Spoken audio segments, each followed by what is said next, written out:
It's time for Series 3 of Shooting the Breeze. As we continue our focus on women's basketball, we'll be talking to more of the amazing players in the WNBL, the coaches that inspire them, those people behind the scenes that do so much for the sport, as well as so many more from across the Australian women's basketball landscape and beyond. It's the 42nd WNBL season, the longest running women's professional league in the country, and this year, 2022, Sydney will stage the FIBA Women's World Cup featuring the 12 best women's teams on the planet playing right here on our turf. There's so much to come in this season. Subscribe, like and review our podcast so we can get more hoops content to you.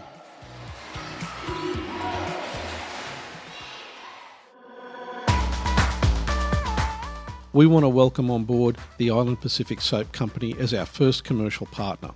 They make high-quality, all-natural, handcrafted bath soap. Check them out online, and a big shout-out to Paul for all the support.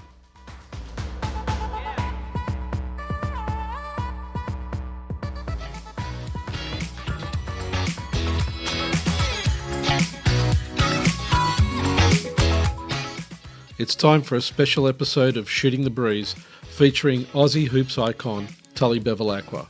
Currently, Tully's in her first professional head coaching role for the Mainland Pouakai, based out of Christchurch in New Zealand's inaugural first pay parity women's basketball league. There's so much to love in this special episode with her, around her recollection of that famous gold medal winning game at the 2006 Women's World Cup. There's also the magical story of the return of LJ and her unquestionable love and pride for the Opals and her fellow teammates. There's a lot of hoops wisdom here, folks. Soak it up.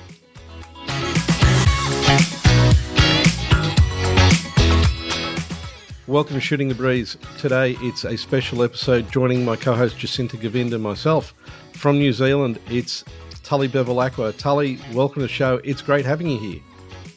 Well, I'm going to try and use my Kiwi here. G'day, bro. Like, kind of a combo. Thank you. It's great to be on the show. I follow you guys, obviously through the social media outlets, so Twitter and Instagram being the two main. Yeah. It's a privilege. No, thank you. So, Tully, you're in New Zealand, New Zealand by way of Indiana, and your first head coaching role. How's it going? You know what? I found a new me.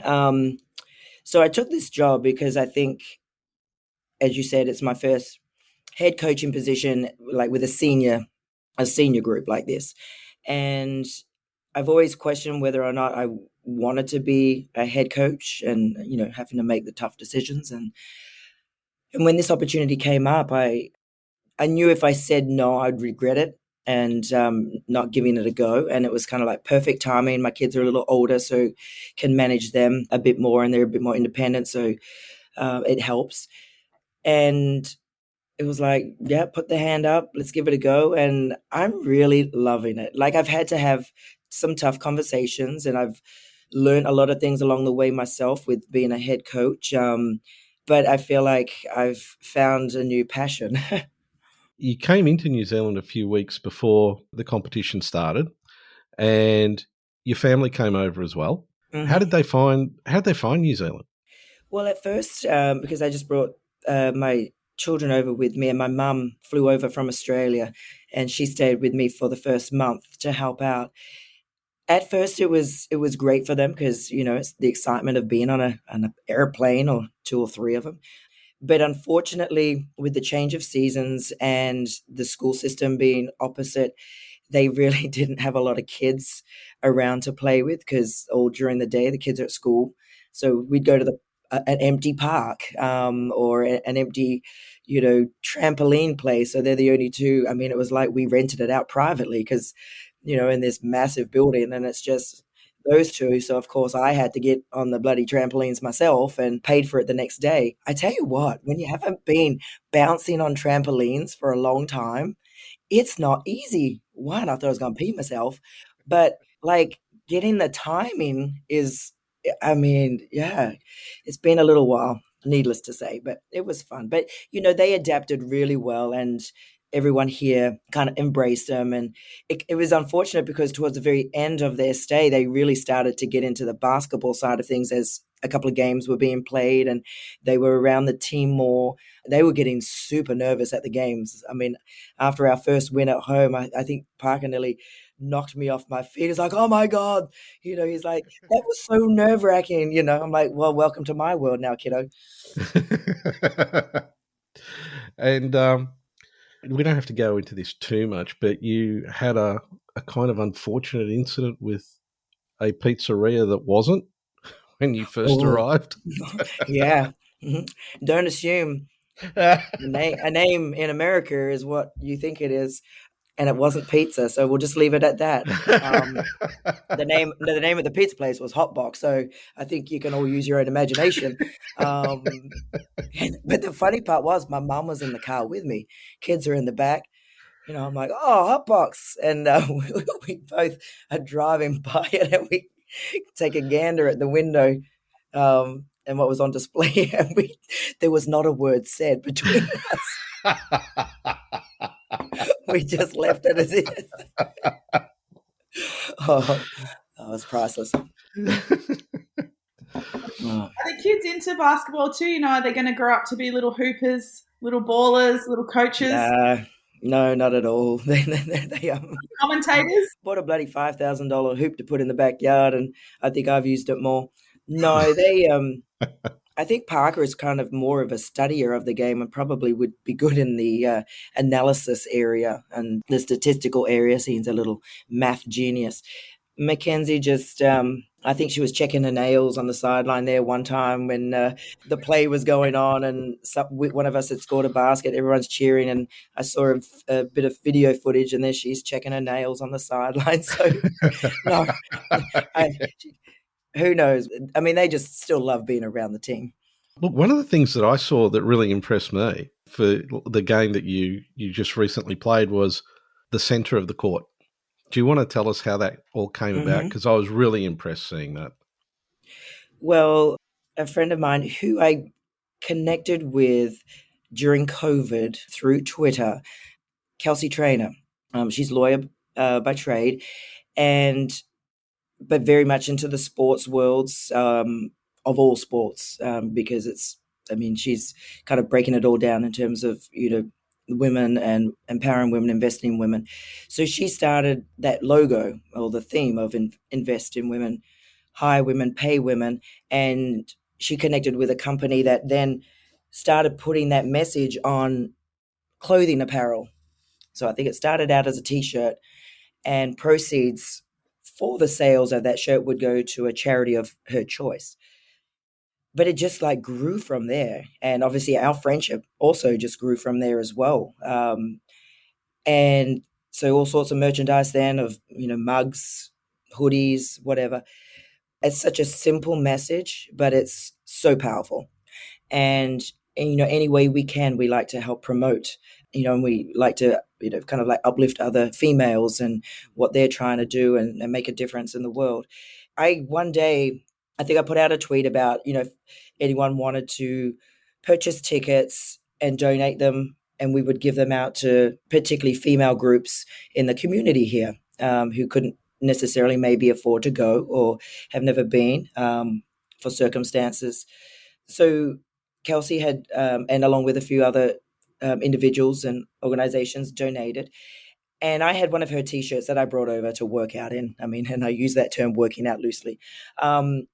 And I had a couple of our team members take photos just as a thank you gesture, and I sent them back to Kelsey. Well, our team manager, Caleb Harrison, he loved it. He loved the message and just elevated it then to putting it as a theme night for our game. And I was blown away. Not only did we have the T-shirts, they put that video collage together of not just the women's team here, but the Canterbury Rams men's team got involved as well. And then he took it a little bit further than that. He put a big decal in the center of the floor. It was just, it blew me away. And I think it really did blow, Kelsey Trainer away, who's all the way in the States, but her message is being displayed here in New Zealand. And I think what was really touching was when the players were selecting their statements to record for the video montage, you could see them reading these statistics and being in absolute shock. And I think it really hit home to them about, how much work there is to do to make it more equal. So I think that was a real touching moment for me. Will Tikal stay on the court for the rest of the season? No, that was just a theme game for us. And we don't, I'm just trying to think from memory whether we play there again. We play at different locations. So that was, like I said, possibly just the one game that we have at that arena. And it was just happened to be a doubleheader with the Rams as well. Yeah, I was going to say, I think that whole program about getting people to buy tickets and donating them to people who can't ordinarily come to a game is such a great initiative. I'd love to see teams here in Australia pick up on that too, because I know we heard about it and we bought seats from the podcast to donate. We certainly appreciate that. And it was like, as we were kind of reading through it and going, yeah, okay, let's do this. And I was just looking at it going, there's so many teams here in Sydney, not just basketball, but so many teams in Sydney that could do something like that. And if you look at nationally, just take the WNBL, so many opportunities, particularly in some cities that have got, probably higher unemployment or lower general income, to be able to get people to come to the games. And I don't understand why they don't do it. Yeah, it's, I'm really proud of what the club has done. And like I said, a lot of credit to Caleb Harrison for just kind of like emphasizing it as well out there in the community. But we also, had brought in women who were in shelters. And, I think it's just to give them a special moment, to kind of take their minds off things that have been going on in their life and just let them have some fun and be around other powerful females to kind of like uplift each other. Yeah, targeting marginalised populations or, like you said, women in shelters who might be perhaps victims of domestic violence, just providing something of normality and something that they can do for themselves for a change, like just going to watch a sporting game. Yeah, people don't make it about them. Yeah, make it about them. People don't realise how much of a huge impact that can have on people in those situations, a small gesture of, here's a ticket to a sporting game. No, I think, in some parts of society, we do forget that simple gestures or a couple of kind words can make a huge difference. And just an example, we've been running some junior camps this past week because it's been school holidays. And it's the first time for a long time that they've actually been able to have female, young girls only camps because they've just never had enough numbers to do that.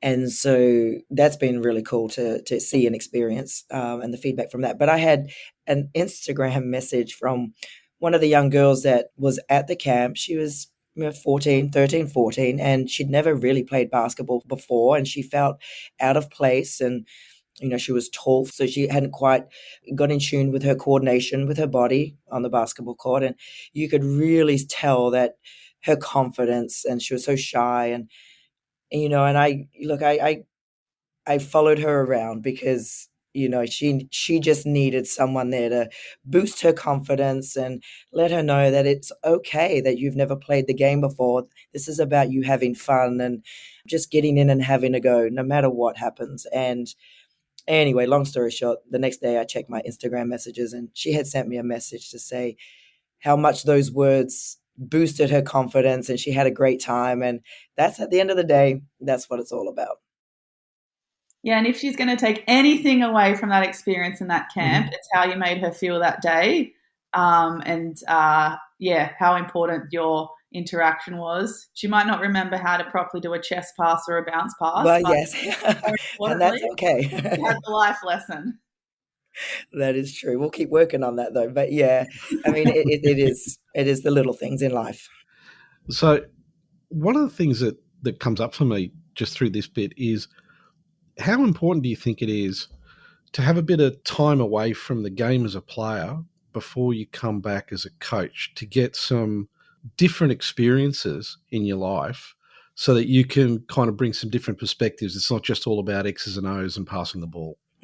For me, it was really important because I didn't probably enjoy the last 2 years of my career as much. The body started to feel the aches and pains. And I think I definitely knew that it was very close to time to hang the boots up. And I just had to kind of hang in there just to kind of like get those extra couple of paychecks to, because, when you retire, things change dramatically. And so to set life up after basketball, kind of just had to hang in there for an extra year. And so as soon as I retired, completely got away from basketball, opened up a boot camp facility, became a personal trainer. Lindsay and I, it was kind of like, well, what are we going to do? Because the last couple of years of our life basically revolved around my sport. We had a young son who was not long born. And so we wanted to create something for us to do where we could spend as much time with Parker at the time. We just had the one. And so sports has always been a big thing for both of us. So we decided to go get our personal training license and open up our own gym and cater that to what we would like it to be in terms of making it a community. And so we didn't have any mirrors. We didn't want people to feel self-conscious of themselves.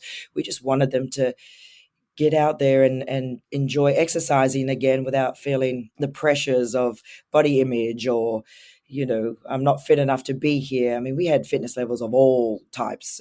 But we found a way to bring these people who would never touch lives together in any other form had it not been for our boot camp and become good friends. And so that was really good for me to just completely remove myself from basketball, get immersed in that, enjoy knowing what other people were doing in their lives. And then I started to, after a few years of that, started to get back into the basketball side of things because I think watching the Indiana Fever, still kind of and keeping an eye on the WNBA and being involved with some high school teams, that love, that passion for the game started to find its way back into my system. It didn't leave. It just needed a break. And it just started to increase. And that's when I started to then get back into the swing of things with basketball, with the Indiana Fever on the coach as part of the coaching staff, and then in the commentary and now this. I feel like when basketball is such a part of your life for so long, you definitely need a break from it at some stage. You need to take time away from it to learn who you are and what your identity is away from basketball. Because there's more to you as a person and more skills and more things that you can offer away from basketball. I think it's really important to step away from it, but at the same time, it's always going to be like that. Toxic ex-partner just hangs around and that you always go back to. Yeah, and I had to learn a lot of life skills after retiring again, because when you've played basketball as a professional for like 20 years of your life, it's not a normal job. You're not doing a normal Monday to Friday or what does a weekend feel like, because every day just feels kind of the same. You're not mowing the lawns, you're not doing simple things, you're not paying bills because you're getting housed and things are getting paid for you. You don't have to worry about health insurance because that's all getting taken care of, your shoes. So when it stops, you have to set a lot of reminders of when bills are due, do the groundwork in finding health insurance, which isn't cheap in the States and not great. And so there is so much that I had to learn, and I would get in trouble because I'd forget sometimes and I would just sit back and expect it to be done for me, because that's what had happened for the last 20 years. So I did have to reteach myself, and that's not fair as well on, partners and stuff who are having to pick up the slack. They shouldn't have to do that then for you, once you finish your career. So you got to reteach yourself life skills and blend right back in. Were there any periods where it was a tough time adjusting back to that normality, I suppose, taking you away from basketball, getting back to that regular routine? Did you ever feel like at what stage did you feel like you started to miss it? You know what? I didn't. I think a lot of times players get into trouble when they retire, when you don't have something in place or a plan in place to kind of flow right into. I had spoken to one of my former teammates, Tamika Catchins. I had spoken a few times to her dad, Harvey Catchins, who used to play in the NBA. And we spoke a little bit towards the end about retirement, and he would tell me a couple of stories about how some people he knew would take like 3 months off or 4 months off and do nothing. But during that period of time, that's when some darkness would sink into the mind, and you sit around doing nothing. And so I took some advice from his stories and made sure that as soon as I got off that plane, from the very last blow of the whistle, I was stepping right into the gym. So I didn't have that lull to really have to think about it, but I also knew that it was time. So I didn't have any second thoughts, or I didn't really have any issues with any depression or things like that, which can happen a lot to professional athletes who can't adapt. You go from being in the limelight to all of a sudden, no, you're just that retired player now. So, the next generation is getting, all the attention, which, is how it is supposed to be. You think that leagues, teams, agents could do more to help players through that transitional period? There's definitely more now available. And there are certain groups that are actually targeting retired athletes to help them with the process of, finding out what it is that you like to do, and putting them in, trying to connect them with programs. So definitely, the WNBA, I know, was introducing workshops, and I think it has become now a big part of, the package as you are a player, is to still also keep that in mind, that one day that could be easily taken away. And, when you're in the WNBA, it could be taken away very quickly. So, whilst you hope to have a long career, you still have to have a plan in place. Yeah, we saw this season particularly, it seemed to be a really unusually high turnover of rosters in the WNBA, much higher than anything I remember over the last few years. What do you think is kind of behind that? Well, there's a lot of, because players are playing in Europe, and, at the start of the WNBA seasons, not all the players are back. So a lot of clubs, a lot of teams use those that they've invited to training camp to, plug those weeks that they're waiting on contracted players to come back and fulfill. So that's one part of the problem, is the overlapping of Europe and the start of the WNBA. Then, because players have just completed a long season, well, I mean, you go from finishing WNBA straight into European, then straight back to WNBA training camp. So there's not a lot of downtime to give your body a rest. And so players are coming back into the WNBA with injury issues. And so there's that to deal with as well. And so you'll have seen a lot of hardship contracts used throughout the season. I mean, and way more, I think, this year than what has been used in the past. So, and that's disruptive as well when you've got so many comings and goings. And for a coach, it is super hard. I mean, I've had to deal with just the comings and goings of players here in this league. So I couldn't imagine, when you've got a lot of rotation in such a short period of time in the W, how hard that is to manage, especially when you're trying to get team chemistry, which is a vital part of a success, of a team. You're trying to get it quickly. But yeah, there's a few different reasons why. But this year in particular, there's been a lot. Yeah, I was, like I said, I was just really surprised by the number of, and also how deep into the season some of those turnovers of roster went. But it's an interesting point about Europe and the US, because one of the things that we've noticed in the WNBL is a lot of players have opted to go to Europe rather than stay for the upcoming season, which is kind of interesting because it means a lot more new players are going to get an opportunity to play, but those veteran players, those big names that obviously help bring people into to watch the games, are going to be gone. Well, that all comes down to dollars and cents. Obviously, players can make a lot more money over in Europe. So it just comes down to trying to make the most of it while you can, and set yourself up for down the track, with taking advantage of what offers come your way. Some choose to use it as a way to travel and see the world, and it be paid for, basically. So there's various reasons. But I think at the end of the day, it just comes down to the fact that you can make, obviously, a lot more money playing in Europe. And when you don't know how long your career might be, it certainly can help set you up financially for down the track. Yeah, I don't think there's anybody, well, certainly no one here, and I don't think there's anybody who would be listening to the podcast that would begrudge any of the players making $1. Because as you said, no, yeah, it's a short career span. It sure is, and it just takes, unfortunately, it can just take one injury to take that away from you. So you just have to make the most of every day, and when you get opportunities like that, sometimes they're too good to pass up. You've obviously got a really interesting outlook on this because you've played all around the world. Mm-hmm. What do you think is needed for Australia, particularly, to be able to get the WNBL having a higher profile? And it's just because you've seen how people have promoted the game all around the world. Mm-hmm. What could we do?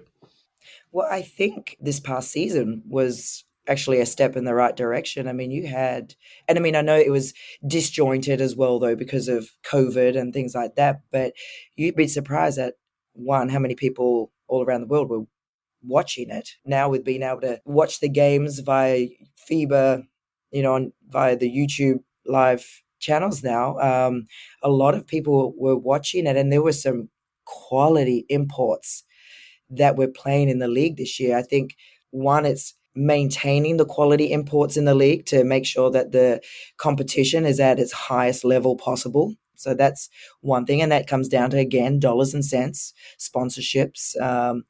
Two, you've got to keep it on air. It's got to be seen, and if people can see it consistently and watch the games, then they get connected with teams, individuals, and then they invest more of themselves and go to the games. So it needs to be seen consistently, and then that attracts sponsors, and I mean, it trickles on down from there. So as much airplay as possible, print media. I mean, I keep reading, obviously, that there still wasn't a lot of print media for the WNBL. Even when there was quality basketball being played, it still was very minimal reporting done on that. Or, I guess by the time it got edited, the articles were a lot smaller.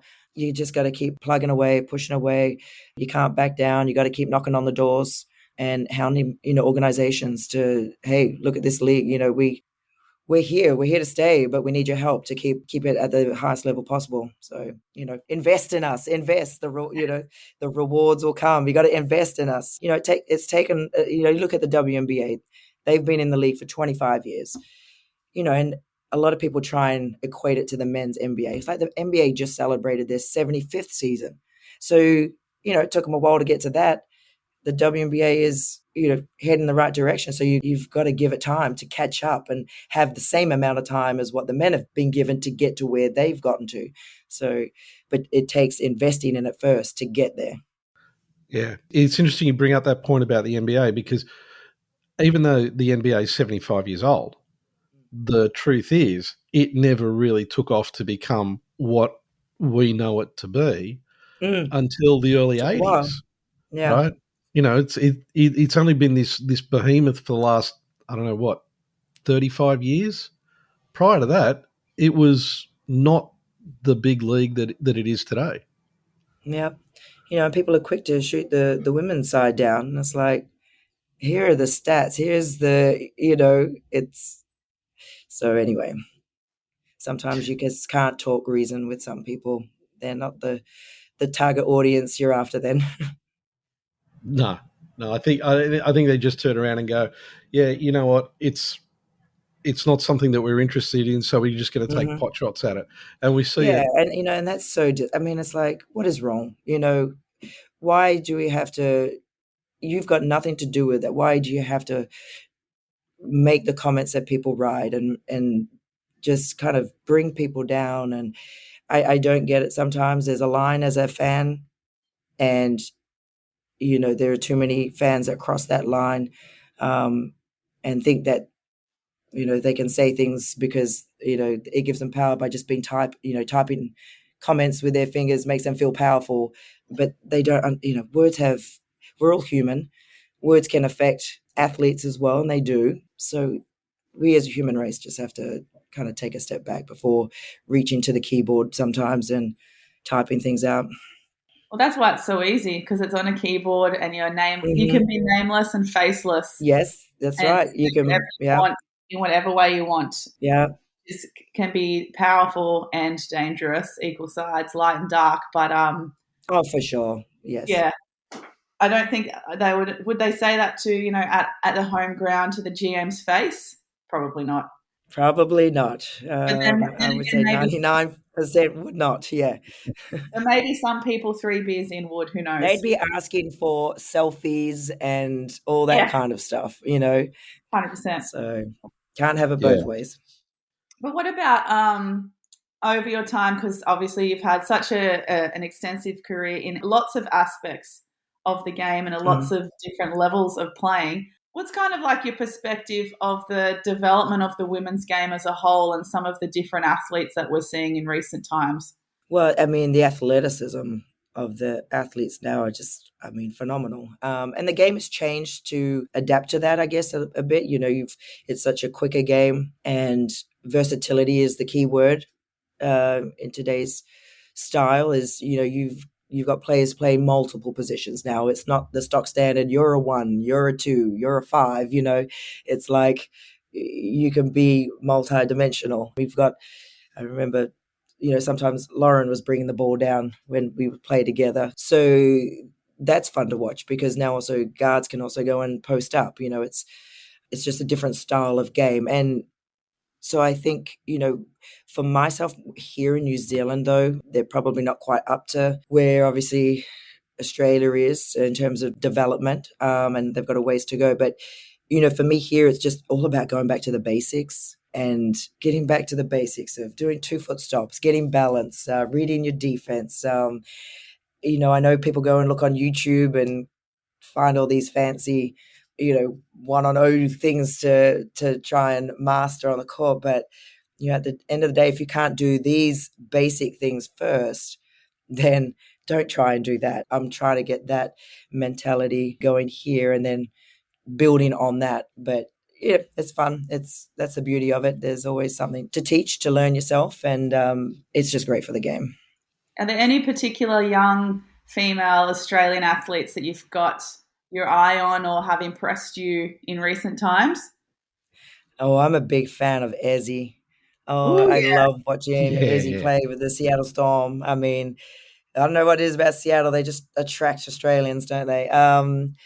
She is just a phenomenal athlete, and I mean, she's got height anyway, but just her ability to use her length as well to her advantage just makes her such a weapon on defense, as well as just running the floor offensively and being able to just throw it up to her, be like, go get it. And so I love watching her. I love also watching Christy Wallace, who's playing for the Atlanta Dream right now. And I didn't know a lot about her because, she'd been in the US at college and just wasn't a name on my radar that I'd picked up on. And, that's on me. And just watching her play defense out there, it gave me chills, as it's like, obviously was a defensive specialist, and I just love seeing that style of play by a guard. And I feel like in the last few years the Opals needed that kind of defensive tenacity. It was kind of lacking a little bit, over the last couple of years, and I think they're kind of picking that back up again now. And so I've really enjoyed watching her also during this WNBA season. And with the Opals, I mean, none of us are going to forget your victory lap in the lounge room. Oh yeah. in the Well, boys. once I put it on social media, it doesn't go away, does it? Yeah. Yeah. I'm my own worst enemy at times, but you know what? I love it. No, it was. Look, I think it was from the reactions. Everybody got behind it. They thought it was great. But we're rolling into the World Cup. What do we have to do to turn things around? I know there's a lot of changes that have been made with the squad, and Sandy's obviously had an opportunity to do a lot more games with the squad together as they're heading towards this. What do we have to do to see the team back in medal contention?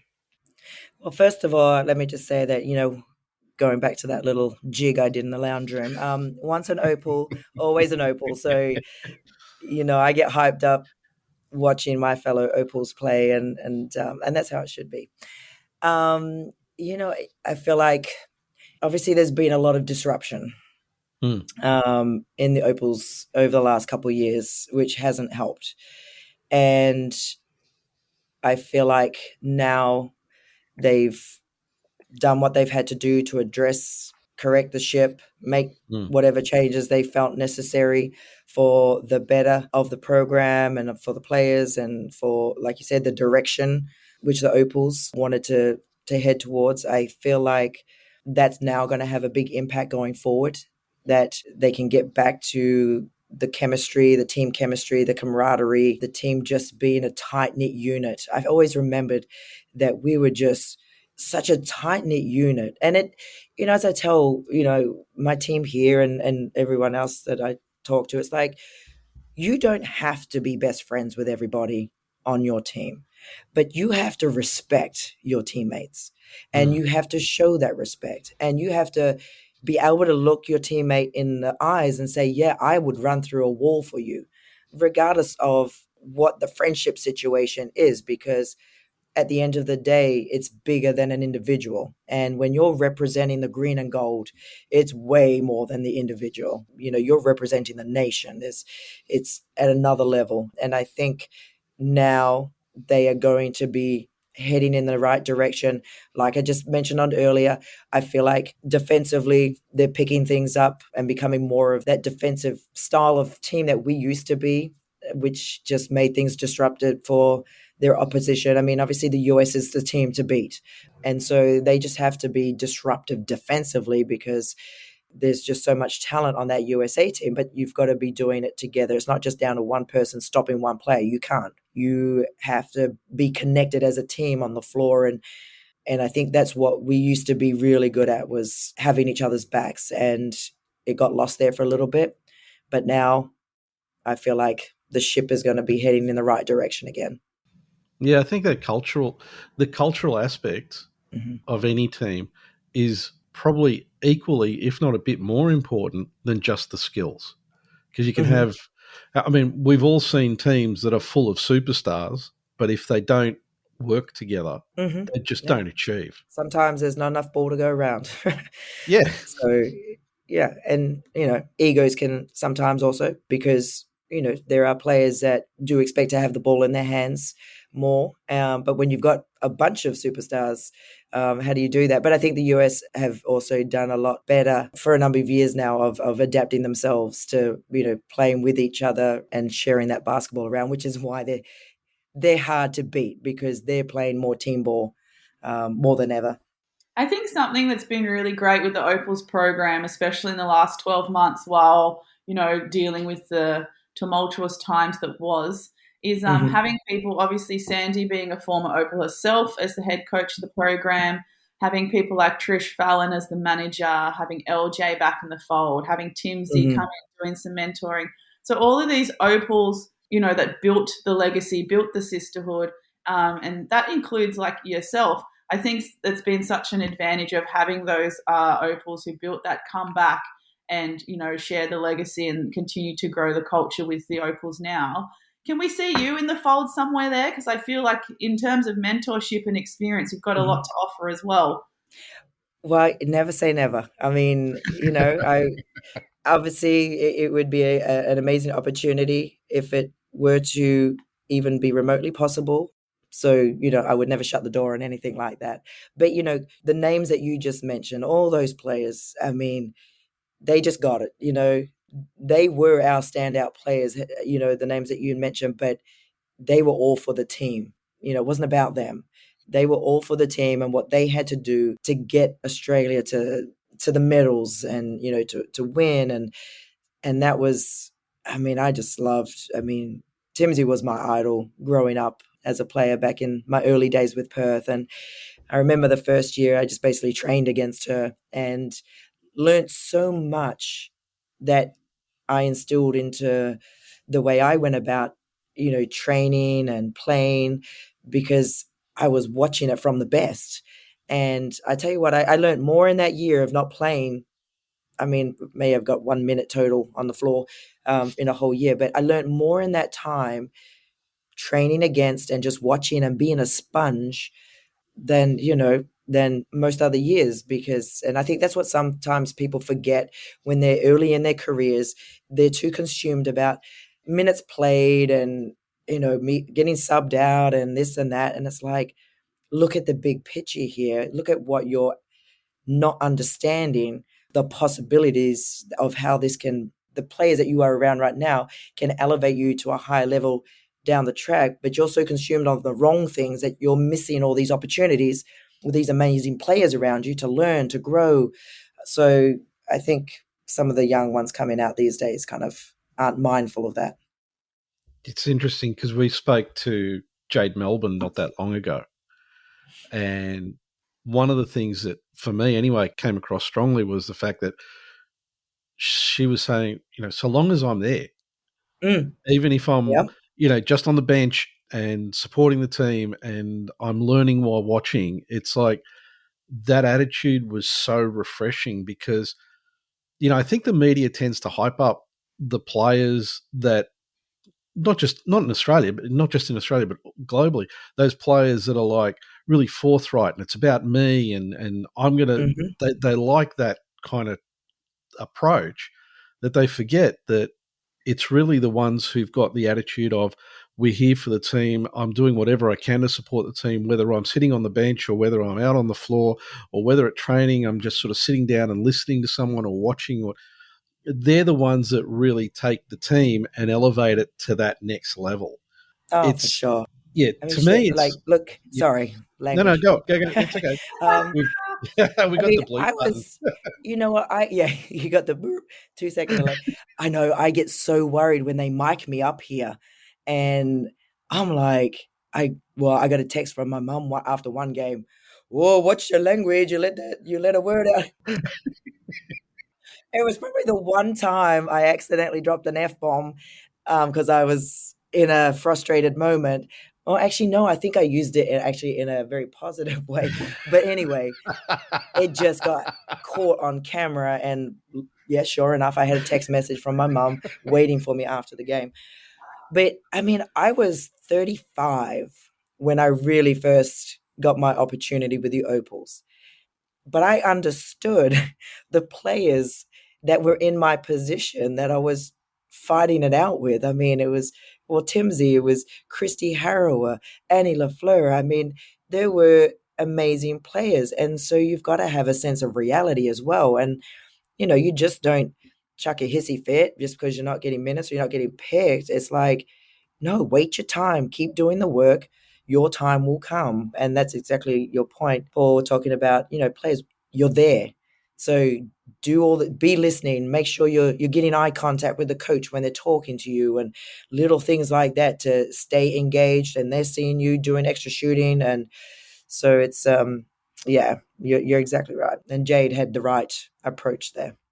And it's taken her to the current camp in New York City, in Brooklyn. She's been still included in the squad ahead of a couple of other long-standing athletes in her position who have been in Opal squads a bit longer. But, she keeps turning up. She keeps asking for help. She keeps asking questions. She keeps focusing on her strengths, as she told us in the podcast episode. And, I think there's a lot to be taken from that. Yeah. I mean, you can make a career out of being a role player. So do it well. Some people are, you have your stars and that they're the players that, let's just say, the focal point in offenses and stuff. And so you understand that. And then you've got players like myself, we're role players and we got to stick to our roles and not do things that we wouldn't normally do. But you can make a long career out of being the best role player and finding a spot in a team. It's, and not everybody is a superstar, and you just have to be accepting of that and be a realist and find where you fit in and what you can bring to a team, because there's always spots for those kind of players on every team. And that's that other aspect of when you're an athlete, it's your job. It is your job to be an athlete, to go to training, look after yourself, attend team meetings. But when you're on the court, you've got a different job. Like you said, you might be a role player, you might be the focal point of offense, but your job to your teammates is going to be slightly different, but your ultimate goal together is to win. So everyone needs to still perform their individual jobs to their best of their ability to ultimately get the win, which is the outcome of the whole team. So I'm trying to instill that mentality as well in younger people. Like, it's not a personal thing. Sometimes some people's jobs are going to be different on a different day. Sometimes their job's going to suit the game environment on that particular day, and they'll get to work more. But the point is to win. Yeah, I mean, and it's not to say that you're not a threat out there. I mean, Yeah. and just want to make that point clear. It's like everyone needs to be a threat out there. But I knew when I was playing for Seattle Storm, and when I would come back Sue up and be on the floor, and if I'm on with Lauren and Sri Sam, I know that when I bring the ball down, I'm not looking to shoot an early 3-point shot because, one, it's not my specialist shot, but I know that my initial role is to try and get the ball into the hands of the players that are better at it. But if it's been inside, outside, reverse, then it comes back to me and the shot clock's winding down, then I'm going to take that shot. So it's understanding time and place and all of those aspects of the game as well. There's a lot of moving parts. And then I think when the successful teams are the ones where everybody buys into their roles and understands, and they get the best chemistry out there on the floor. You're speaking my language. I don't know what language that is, because I got a bit of American, I got Australian, now I got a bit of Kiwi. Which language we're going to... Doesn't matter. It's the content that I'm subscribing to. Yeah. So you mentioned Lauren. It's obviously it's been a huge topic. Her coming back, playing in the NBL 1, Opals camp. How do you see that? I mean, from my point of view, it's a positive thing, right? Because basically she's saying, I think I can still do it. And she's come back and she's proved it in the NBL 1. And obviously, let's be honest, there are limited spots for the Opals. So there's been a decision that, she's got the capability to be able to perform at that level. Lauren, you've played with her. From your point of view, what's your view on this? One, I'm just, I'm absolutely floored by how well she's come back and gotten herself back into shape. And she's just so good that I think Sandy wouldn't have put her in this position had she not believed that Lauren was good enough to take that next step again after, I think she was NBL 1. So, Sandy wouldn't have made that decision lightly if she didn't think that Loz had a legitimate shot. But I'm so proud of Loz. Like, injuries forced her basically into early retirement. And I really just think her body just needed a break. And also, having had 2 children in amongst that time away from the court, motherhood changes you. You see things differently. It's you have different focus. And I really feel like it's just put Lauren in such a good place in life that, and myself, when I removed myself from basketball for a while, that love and passion of it started to come back. And I think, the same thing with Loz. She had to step away from it for a while, and she took care of herself, and the basketball side never left. It just needed a break. Her body mended, and she had some unfinished business, and it's just been amazing. And I don't know if she knew that it was going to escalate to getting back into the Opal squad. I think she just wanted to get back on the court and finish her story, and her 2 kids on the sideline watching her. That's so powerful. And that's, another story in itself, being a mum and coming back. But I think she's just, I mean, she's so good that I wouldn't put it past her to potentially make it. I think this will be a good, having now some games against another country and seeing how physically it is on her body. I think that's probably going to be what comes from this, is going to be a sign of whether or not we might see her in that green and gold uniform in late September. Are you going to be here for the World Cup? No, that is late September, and I finish here end of August. And I think I might get murdered if I'm like, hey, I need another 4 weeks vacay. I'm just going to go and party it up in Australia for another 4 weeks. No, I am missing my kids now, obviously. And, it'll be 6 weeks since will have seen them. I want to get back to them. But you will be watching the World Cup, obviously. Oh, for sure. I'll have my onesie on, ready to do my little dance around. The living room. Well, I might have a two-piece still up in the attic still somewhere. I might have to change it to a two-piece because I haven't been working out since I've been here. I found that the life of a coach, I haven't got my balance right, and one I found I'm now permanently with the Janis Joplin voice. I hope your listeners out there are enjoying this huskiness because it's permanent till the end of August. Karaoke, I've had to change my song selections a bit now because it's affected my range.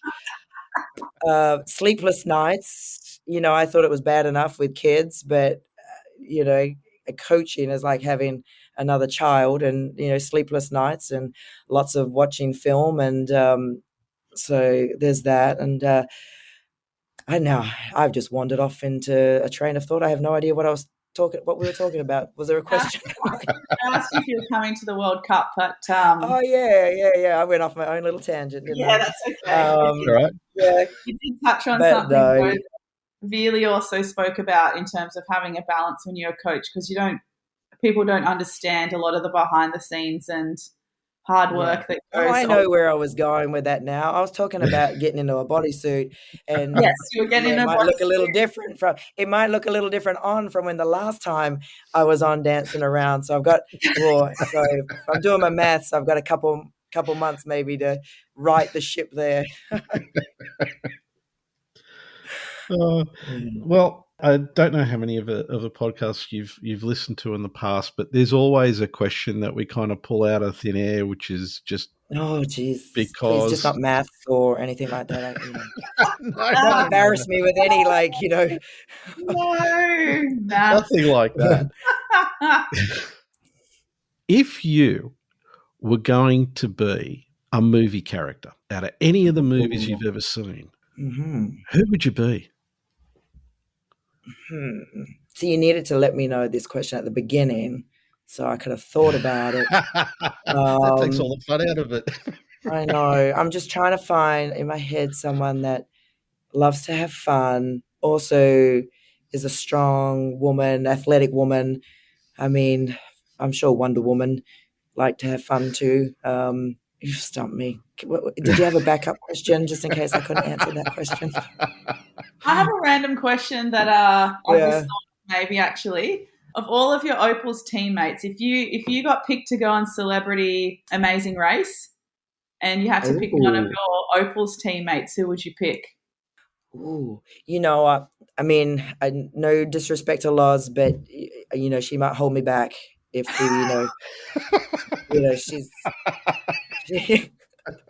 she's not going to listen to this, but I got to think strategy here. You know what? A good one. Well, I mean, obviously Erin Phillips. If I'm thinking of strategy and stuff, she would be a good one to have. But also Emily McInerney. I think she would be a good one to have as a partner in that amazing race. So, but yeah, I don't think Loz and I would get past the first portion of the show. We'd probably find a little watering hole somewhere and spend too much time having a little Sauvignon Blanc there, and we would forget what we were supposed to be doing or what direction. So yeah, don't put us two together. It sounds like more of a distraction. We had some good times together, but when it was time for basketball, it was time for basketball. That was the beauty of us having fun on the court, off the court. We knew the right time, right place, and I think the 2004 Seattle Storm team was like a perfect example of a team that just got it right. Team chemistry wise, on and off the court. Actually, there was one thing I did want to touch on: the gold medal team, that World Cup. What did it feel like when you knew that you had it? Oh, it was, oh my God, that was just, it's like chills when you kind of think about these things.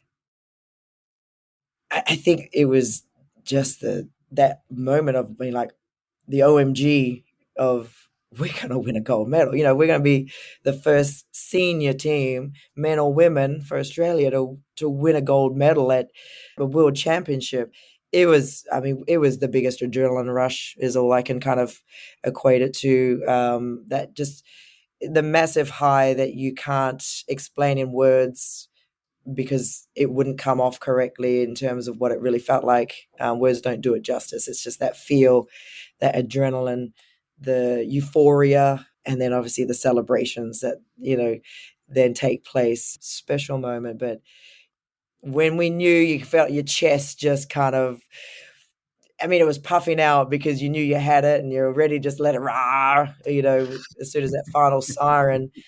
But yeah, it was pretty awesome. I'm very disappointed that I won't be there because I know a lot of, if not most of or all of those players are going to be getting together at the World Championships. So my heartstrings are kind of being pulled a little bit there, knowing that I won't be amongst them all. Yeah, it's going to be a little Opals kind of velvet roped off section. Yeah. Well, you know what? Maybe we can get a cutout of myself and have someone just kind of move me around the room and take pictures with everybody. Maybe we could get. It's not a bad idea. That's actually a doable idea, Tully. If we talk to the right people, and then just happen. Yeah, then you can just kind of like get me on the phone and I can be like talking, but it's just the cardboard me, but I can FaceTime, So get onto that. All right. Okay, we'll let the guys at the World Cup organising committee know about that one. I'm seeing one of them today, so I'll let them know. Yeah. Okay. Good. I look, with technology these days, you can zoom me in on one of the games. I'll give my commentary from my lounge room. I got to learn from Jacinta. I could get tips from you. You're a bit of a commentary queen now yourself. Hey, no. I'm just following in your footsteps, Tully. I'm just the color commentator. All right, I don't take full responsibility. Neither do I. I got to catch myself sometimes because I find I get, it's like, oh my God, that was a stupid pass. I was like, oh, wrong words. Got to say things a little nicer. I was starting to tread a little bit down that path last week where I just said, look, that foul was unnecessary. And then I was like, oh, I better pull it back. No, I think people appreciate, the truth. The truth. That was unnecessary.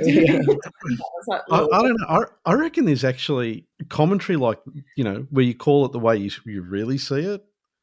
I reckon it would go over so well with the viewers. I know it's kind of like what maybe not so now. much. Yeah. I know, right? Yeah.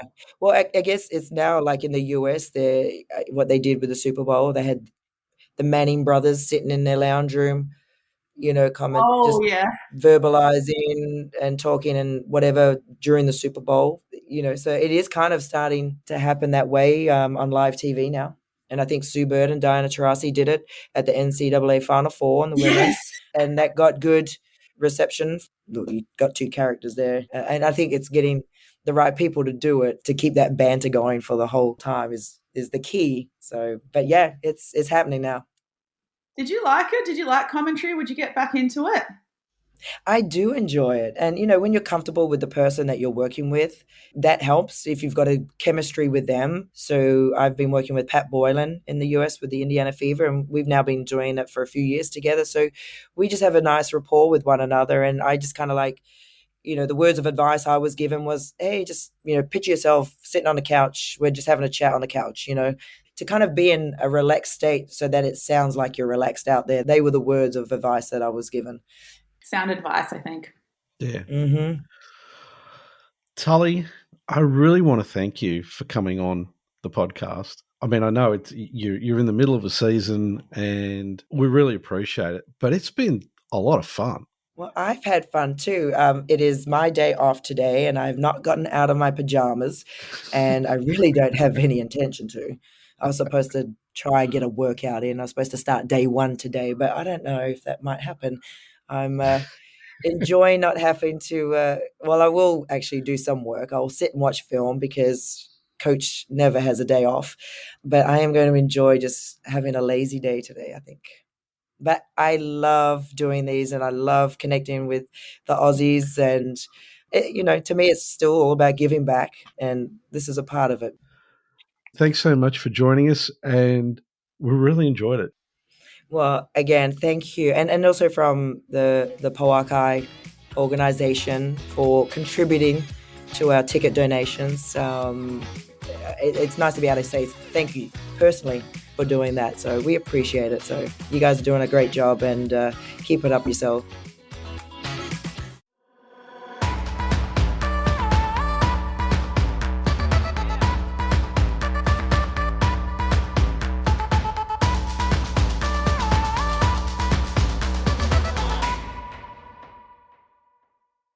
Shooting the Breeze can be found on Apple Podcasts, Google Podcast, Spotify and iHeartRadio. Don't forget to subscribe and share the podcast with all your friends.